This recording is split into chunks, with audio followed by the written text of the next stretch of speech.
సోదరులారా, ఈ రోజున మనం ఆదికాండం 32వ అధ్యాయం అధ్యయనం చేయబోతున్నాము. ఈ అధ్యాయంలో యాకోబు జీవితం కొత్త మలుపు తిరిగింది. అంటే యాకోబు జీవితం పూర్తిగా మారింది అనుకోకండి. యాకోబు శరీరానుసారిగానే బతికాడు. అయినా అతడు దేవుని మనిషి అని మనం మరచిపోకూడదు. మనం ఇతరులను బహు తేలికగా విమర్శిస్తాము. వీరు విశ్వాసులా? ఎబ్బే, ఏం పని చేశాడండి అంటూ చూపుడు వేలు చాచి వారిని వీరిని తెగడుతాం. దేవుడు నిన్ను తన బిడ్డగా చూచేటప్పుడు నీవేమై ఉన్నావో ఆ సంబంధం ముఖ్యంగాని నీవు ఏమి చేశావు అనే దాన్ని బట్టి కాదు. అది అసలు రహస్యం. నిజమే, కొందరి చర్యలు చూస్తుంటే వారు దేవుని బిడ్డలేనా అని మనకు అనుమానం కలుగుతుంది. కాని వారు నా బిడ్డలే అని దేవుడే అంటున్నప్పుడు సైతాను నోరు మూసుకోవలసిందే. ఇదే దృక్పథంతో యాకోబు జీవితాన్ని మనం సమీక్షించాలి. యాకోబు దేవునికి ప్రతినిధిగా ఈ లోకంలో తన సాక్ష్యాన్ని కాపాడుకొని ఉండాల్సింది. అందుకే దేవుడు అతని మీద కఠిన చర్య తీసుకున్నాడు. ఈ క్రమశిక్షణాత్మక చర్యలో అతడి తుంటి నరం తెగిపోయింది. హెబ్రీ పత్రిక 12వ అధ్యాయం 6వ వచనం ఇదే మాట అంటోంది. నా కుమారుడా, ప్రభువు చేసే శిక్షను తృణీకరించవద్దు. ఆయన నిన్ను గద్దించినప్పుడు విసుకవద్దు. ప్రభువు తాను ప్రేమించే వానిని శిక్షించి తాను స్వీకరించే ప్రతి కుమారుణ్ణి దండిస్తాడు. లోతును దేవుడు తన బిడ్డగా గుర్తించాడు. అతని సాక్ష్యం కూడా ఎంత చెడిపోయిందో మనకు తెలుసు. 2 పేతురు 2వ అధ్యాయం 7-8 వచనాలు. దుర్మార్గుల కామ వికారయుక్తమైన నడవడి చేత బాధపడిన నీతిమంతుడైన లోతు. ఆ నీతిమంతుడు వారి మధ్య కాపురముండి తాను చూచిన వాటిని బట్టి విన్న వాటిని బట్టి వారి అక్రమమైన క్రియల విషయంలో దినదినము నీతిగల తన మనస్సును నొప్పించుకుంటూ వచ్చాడు. లోతు సొదొమ గొమొర్రా అగ్నిని తప్పించుకొని రాగలిగాడు. గాని దేవుడతనికి అగ్ని పరీక్షలు పెట్టాడు. వీటిని తప్పించుకోవడం కుదరదు. శ్రమల బడిలో విశ్వాసులు పాఠాలు నేర్చుకుంటారు. యాకోబు చదివిన బడికి లాబాను మామ ప్రధానాచార్యుడు. ఆ విద్యాలయంలో 20 ఏండ్లు చదివి పట్టాపుచ్చుకున్నాడు. దానికోసం ఎంత కష్టించి పనిచేశాడో మనకు తెలుసు. లాబాను 10 సార్లు పాఠ్య ప్రణాళిక మార్చాడు. ప్రతిసారి యాకోబుకు ఎంతో ఇబ్బంది, ప్రయాస. ఇది అతని విద్యాభ్యాసం. అభ్యాసము కూసు విద్య అన్నారు. యాకోబు దేవుని ప్రతినిధి. అతని ప్రవర్తనలో లోపాలకు గాను దేవుడు అతణ్ణి శిక్షించి క్రమశిక్షలో పెడతాడు. ఈ అధ్యాయానికి సంక్షిప్త వ్యాఖ్య చెప్పన యెషయా 40వ అధ్యాయం 29వ వచనం. సొమ్మసిల్లిన వారికి బలమిచ్చేవాడు ఆయనే. శక్తిహీనులకు బలాభివృద్ధి కలుగచేసేవాడు ఆయనే. యాకోబు తన త్రోవను వెళ్లుతూ ఉండగా దేవదూతలు అతనికి ఎదురు వచ్చారు. యాకోబు వారిని చూచి ఇది దేవుని సేన అని చెప్పి ఆ చోటికి మహనయీము అని పేరు పెట్టాడు. దేవుడు యాకోబు మీద తీసుకోబోయే చర్య ఇది. నేరుగా దేవుడు యాకోబును ఎదుర్కొంటున్నాడు. అతణ్ణి దెబ్బకొట్టి అయినా సరే అతని సేవను ఫలవంతం చెయ్యాలని, అతని సాక్ష్యాన్ని బలపరచాలని దేవుని ఉద్దేశ్యం. యాకోబు తన సహోదరుడైన ఏశావు నొద్దకు దూతలను పంపాడు. ఏశావు ఎదోము దేశమున అనగా శేయీరు దేశమందు కాపురమున్నాడు. దూతల ద్వారా యాకోబు కబురు పంపాడు. ఇంతవరకు నేను లాబాను మామ వద్ద నివసించాను. నాకు పశువులు, గాడిదలు, మందలు ఉన్నవి. దాసదాసీ జనము ఉన్నారు. నీ కటాక్షము నా యందు కలగాలని నా ప్రభువులైన తమరు, తమరి సేవకుణ్ణి అయిన నేను మీకు రాయబారం పంపుతున్నాను. యాకోబు తెలివితేటలు అసాధారణమైనవి. లాబాను దగ్గర తల బొప్పి కట్టేటంత మొట్టికాయలు తిన్నా అతని యుక్తి ఇంకా పనిచేస్తూనే ఉంది. ఒకప్పుడు ఏశావుకు వ్యతిరేకంగా కుట్రపన్ని జ్యేష్ఠత్వం కాజేసి తండ్రి నుండి ఆశీర్వచనం దొంగిలించిన ఈ యాకోబు మాటలు మారుస్తున్నాడు. ఇంతలో ఆ దూతలు యాకోబు వద్దకు తిరిగి వచ్చారు. అన్నారు, మేము నీ సోదరుడైన ఏశావు దగ్గరికి వెళ్ళాము. అతడు 400 మందితో నీకు ఎదురు వస్తున్నాడు. ఈ వార్త విని యాకోబు అదిరిపడ్డాడు. ఏశావు ఉద్దేశ్యమేమిటో తెలియదు. ఒక్క మాట అనలేదు. సైన్యంతో వస్తున్నాడు. యాకోబు దూతలను అడిగి ఉంటాడు, ఏశావు ఎలా కనిపించాడు? కోపంగా ఉన్నాడా? కక్ష సాధింపు ఆలోచనలేమైనా వ్యక్తం చేశాడా? వారు అని ఉంటారు, అదేమీ లేదు, సంతోషంగా ఉన్నాడు. మీరు పంపిన సమాచారం విన్నాడు, వెంటనే బయలుదేరి వస్తున్నాడు. అయినా యాకోబుకు భయంగానే ఉంది. ఏశావు ఏం చేస్తాడో ఏమో. 400 మందితో వచ్చి తన మీద పడతాడు. ఏశావు సంతోషంగా ఉన్నాడంటే శత్రువు తన చేత చిక్కాడని సంతోషమేమో. యాకోబుకు గుండె దడ పట్టుకుంది. యాకోబు మిక్కిలి భయపడి తొందరపడి తనతో ఉన్న జనులను, మందలను, పశువులను, ఒంటెలను 2 గుంపులుగా విభజించాడు. ఏశావు ఒక గుంపు మీదికి వచ్చి దాన్ని హతం చేస్తే మిగతా గుంపు తప్పించుకొని పోవచ్చు గదా అనుకున్నాడు.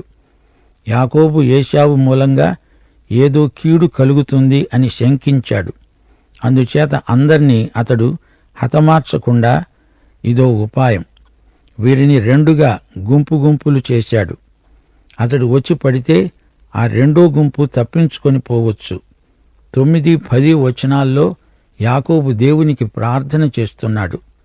నా తండ్రి అయిన అబ్రహాము దేవా, నా తండ్రి అయిన ఇస్సాకు దేవా, యెహోవా, నీవు నాకు మేలు చేస్తావని చెప్పావు. నా దేశానికి, నా బంధువుల యొద్దకు తిరిగి వెళ్ళమన్నావు.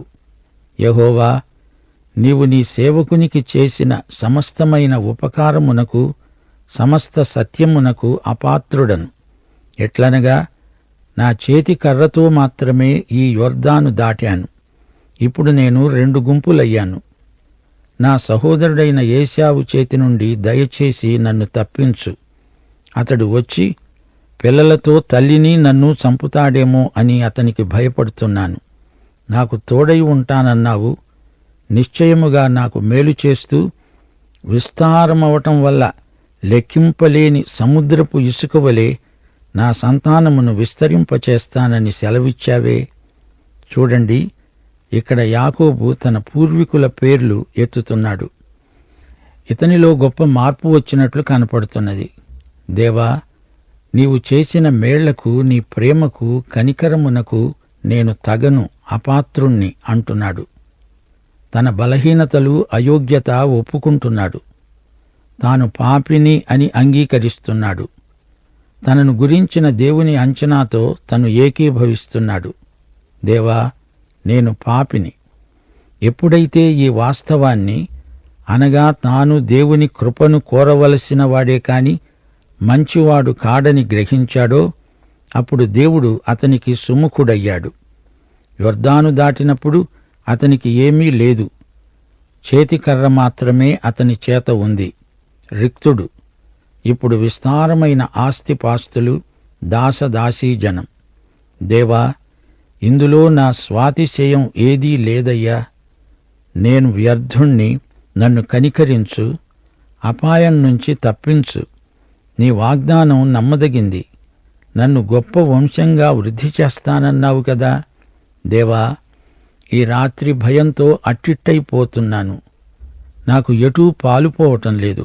నన్ను ఉద్ధరించు, కాపాడు. ఏశావు నన్ను, నా కుటుంబాన్ని బతకనియ్యడు. కక్ష సాధించుకోవడానికే వస్తున్నాడు అంటూ ఏడుస్తూ ప్రార్థించాడు యాకోబు. దేవుడిచ్చిన వాగ్దానాలను దేవునికి జ్ఞాపకం చేస్తున్నాడు.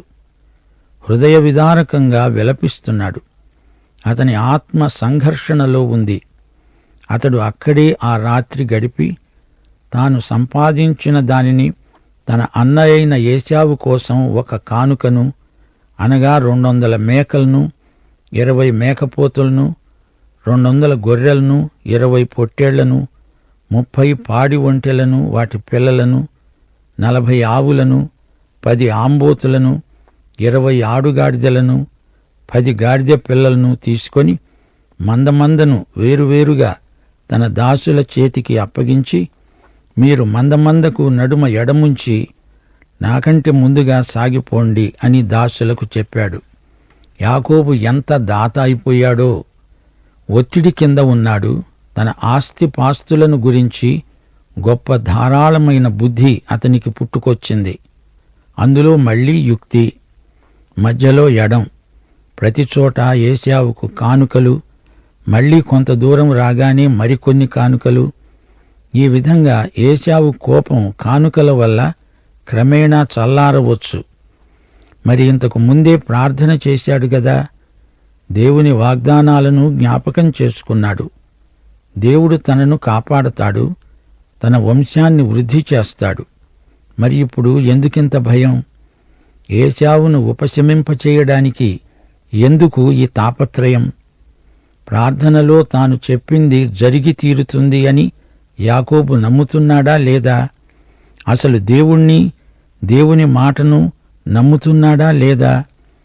చాలామంది విశ్వాసులు ఇదే పని చేస్తారు. ప్రార్థనలో తమ భారాలన్నీ ప్రభు ఎదుట అలా పరుస్తారు. ప్రార్థన అయిపోగానే తిరిగి తమ భారాలను తామే వీపుపై మోసుకుంటూ తిరుగుతారు. మార్కు శుభవార్త 11వ అధ్యాయం 24వ వచనం ఏమంటోంది? ప్రార్థన చేసేటప్పుడు మీరు అడుగుతున్న వాటి నెల్లను పొంది ఉన్నామని నమ్మండి, అప్పుడు అవి మీకు కలుగును. అది అసలు ప్రార్థన రహస్యం. మందమందకు మధ్య ఎడముంచి నాకంటే ముందుగా సాగిపోండి అని చెప్పి మొదటి మందకు ముందున్న దాసునితో అన్నాడు, నా సోదరుడైన ఏశావు నీకు ఎదురుపడి, నీవు ఎవరివాడవు, ఎక్కడికి వెళ్ళుతున్నావు, నీ ముందర ఉన్నవి ఎవరివి అని నిన్ను అడిగితే నీవు చెప్పాలి. ఇవి నీ సేవకుడైన యాకోబువి, ఇది నా ప్రభు అయిన ఏశావుకు పంపబడిన కానుక. అడుగో అతడు మా వెనకే వస్తున్నాడు అని చెప్పు. నేను ముందుగా పంపే కానుక వల్ల అతణ్ణి సమాధానపరిచిన తరువాత నేను అతని ముఖం చూస్తాను. ఒకవేళ అతడు నన్ను క్షమిస్తాడు, కటాక్షిస్తాడు అనుకొని మీరు ఏశావును చూచినప్పుడు ఆ చొప్పున ఆయనతో చెప్పాలి, ఇదిగో నీ సేవకుడైన యాకోబు మా వెనక వస్తున్నాడని చెప్పండి అంటూ ఈ విధంగా రెండో వానికి మూడో వానికి మందల వెంబడి వెళ్లిన వారికందరికీ చెప్పాడు. యాకోబు తన శాయశక్తులా ప్రయత్నం చేస్తున్నాడు. ఎలాగైనా ఏశావును సమాధానపరచాలి, కానుకలిచ్చి అతణ్ణి మెత్తపరచాలి. ఆ రాత్రి యాకోబు లేచి తన 2 భార్యలను, తన 2 దాసీలను, తన 11 పిల్లలను తీసుకొని యబ్బోకు రేవు దాటిపోయాడు. యాకోబు వారిని తీసుకొని ఆ ఏరు దాటించి తనకు కలిగినదంతా పంపివేశాడు. యాకోబు ఒక్కడే మిగిలిపోయాడు. యాకోబు జీవితంలో ఆ రాత్రి అనుభవం మరపురానిది. యబ్బోకు రేవు దాటాడు. అది నిర్మానుష్య ప్రదేశం. యాకోబు, యబ్బోకు రేవు. యాకోబు మనసంతా వికలమైపోయింది. భయము, అనుమానము అతడి మనస్సులో దోబూచులాడుతున్నాయి. అలజడి రేగింది. ఏశావును తను మోసగించిన విధానం చాలా నీచమైనది. తను జ్యేష్ఠత్వం సంపాదించవలసిన పద్ధతి అదేనా? దేవుడు అలా చేయమని చెప్పలేదే.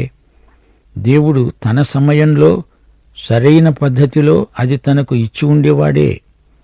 తనకు అంత సహనము లేకపోయింది. యబ్బోకు రేవు దాటి యాకోబు అక్కడే ఒంటరిగా ఉండిపోయాడు. ఒకవేళ ఏశావు వచ్చి తనను చంపేస్తే పోనీ తన పరివారమునైనా వదిలిపెడతాడు. అది యాకోబు ఆలోచన. 24వ వచనం. ఒక నరుడు తెల్లవారే వరకు అతనితో పెనుగులాడాడు. తాను అతణ్ణి గెలవలేకపోతున్నాడు. చివరికి యాకోబును ఆ నరుడు తొడగూటి మీద కొట్టాడు. యాకోబు తొడ నరం తెగింది, తొడగూడు విరిగింది. ఇదొక కుస్తీ ప్రదర్శన. యాకోబు కుస్తీ పట్టాడా? అసలు యాకోబు ఎవరితోనూ పోరాడడానికి సిద్ధంగా లేడు. ఇంతవరకు లాబాను మామతో వ్యవహారం, ఇప్పుడు ఏశావుతో ముఖాముఖి. ఈ ఇద్దరితో పోరాడి తను గెలవగలడా? అసాధ్యం. ఎటూ అతనికి తోచటం లేదు. వెనక్కు చూస్తే నుయ్యి, ముందుకు చూస్తే గొయ్యి. ఇప్పుడు మరో వ్యక్తితో పోరాటమా, ద్వంద్వయుద్ధమా? దానికి యాకోబు సిద్ధంగా లేడు. యాకోబు అంతకు ముందెప్పుడైనా కుస్తీ ప్రదర్శనలిచ్చాడా? అతడేమన్నా కుస్తీ వస్తాదా? కాదు. ఆ రాత్రి అసలే మనసు బాగుండక ఒక్కడే ఏకాంతంగా మిగిలిపోయాడు యాకోబు. అతని మనసు పరిపరి విధాల కలత చెంది ఉంది. అయితే ఆ రాత్రి ఎటూగాని వేళలో యాకోబుతో పోరాడిన ఈ వ్యక్తి ఎవరు? సోదరీ సోదరులారా, యేసుక్రీస్తు అవతరించకముందు అడపాదడపా నరుడుగా ఈ లోకానికి వస్తూ పోతూ ఉండేవాడు. ఈయన యేసుక్రీస్తే, మరెవరో కాదు. హోషేయ 12వ అధ్యాయం 1 నుండి 5వ వచనం వరకు వినండి. ఎఫ్రాయిము గాలిని మేస్తున్నాడు, తూర్పు గాలిని వెంటాడుతున్నాడు. మానక దినమెల్లా అబద్ధమాడుతూ బలాత్కారం చేస్తున్నాడు. జనులు అష్షూరీయులతో సంధి చేస్తారు, ఈజిప్టుకు తైలం పంపిస్తారు. యూదావారి మీద యెహోవాకు వ్యాజ్యం పుట్టింది. యాకోబు సంతతి వారి ప్రవర్తనను బట్టి వారిని శిక్షిస్తాడు. వారి క్రియలను బట్టి వారికి ప్రతీకారం చేస్తాడు. తల్లి గర్భమందు యాకోబు తన సహోదరుని మడిమనే పట్టుకున్నాడు. మగసిరి కలవాడై అతడు దేవునితో పోరాడాడు. అతడు దూతతో పోరాడి జయమందాడు. అతడు కన్నీరు విడిచి అతణ్ణి బతిమలాడాడు. బేతేలులో ఆయన అతనికి ప్రత్యక్షమయ్యాడు. అక్కడ ఆయన మనతో మాట్లాడాడు. యెహోవా అని, సైన్యములకు అధిపతి అయిన యెహోవా అని ఆయనకు జ్ఞాపకార్థ నామము.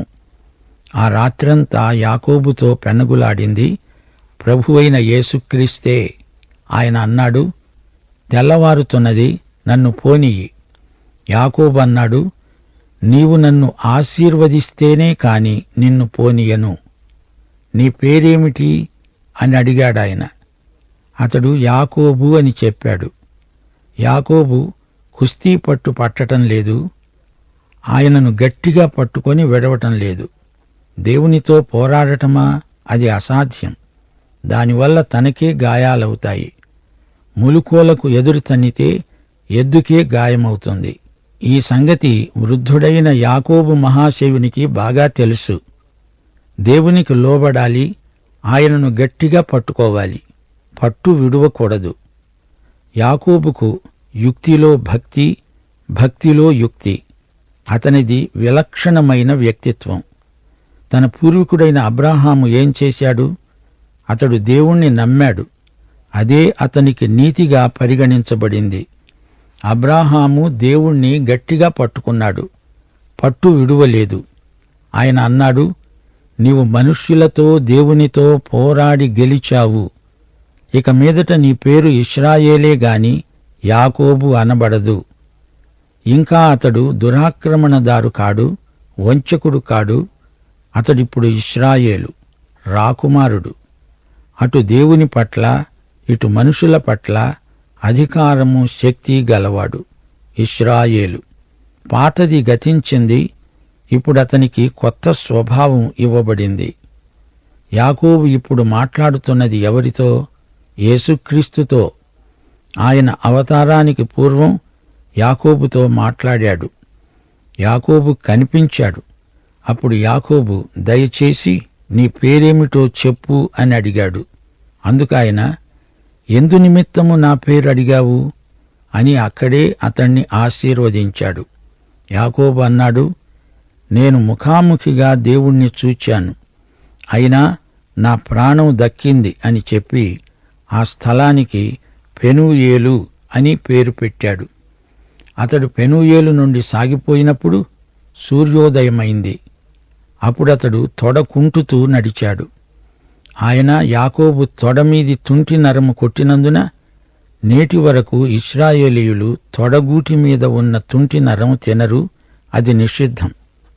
దేవుడు యాకోబును వశపరుచుకోవడానికి అతణ్ణి కుంటివాణ్ణి చేయవలసి వచ్చింది.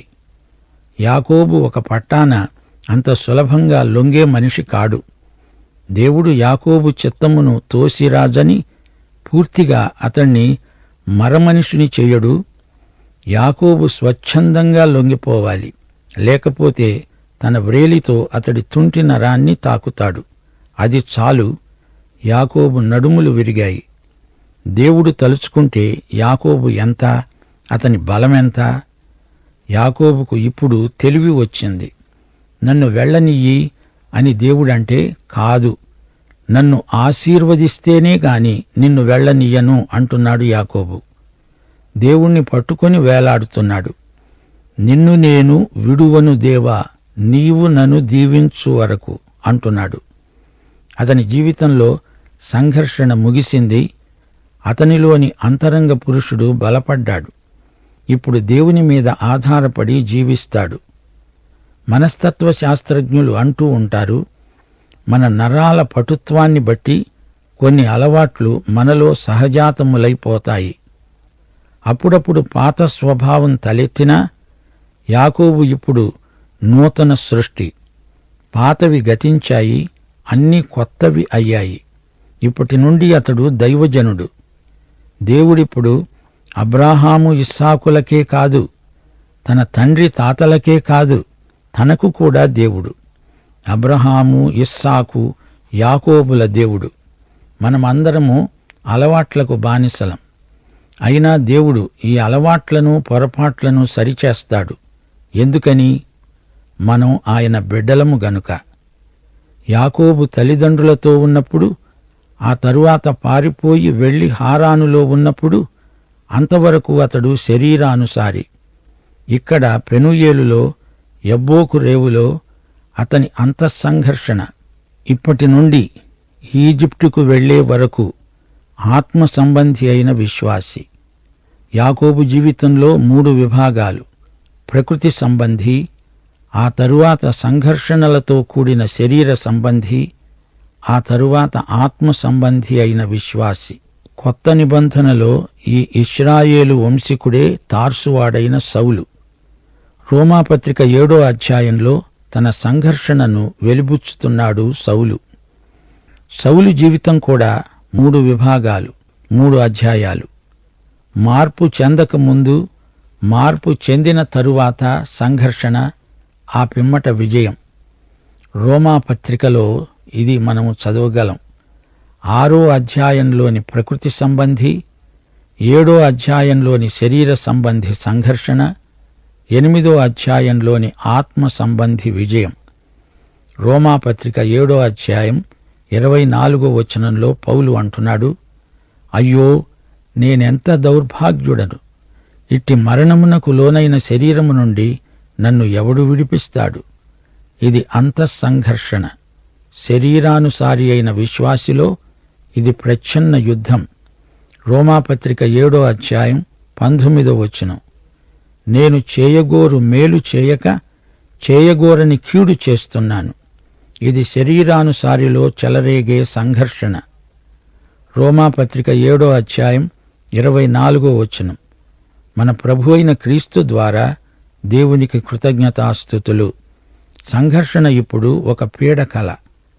మనస్సు విషయములో నేను దైవ నియమానికి, శరీర విషయములో పాప నియమానికి దాసుడను. కాని ఇప్పుడు మనలను ప్రేమించిన వాని ద్వారా నేను వీటన్నిటిలో అత్యధిక విజయము పొందుతున్నాను. రోమాపత్రిక 8వ అధ్యాయం 36వ వచనం. శరీరానుసారమైన మనసు దేవునికి విరోధం. శరీర స్వభావము గలవారు దేవుని సంతోషపెట్టలేరు. యాకోబు విజయ రహస్యమిదే. దేవునికి పూర్తిగా లోబడ్డాడు. దేవుడు దెబ్బ కొడితే కృపతో స్వీకరించాడు. దేవుని చిత్తానికి నీ చిత్తమును లోబరచటమే విజయం. యాకోబు పోరాటంలో గెలుపు అంటే దేవుని చిత్తానికి పూర్తిగా లొంగిపోవటం.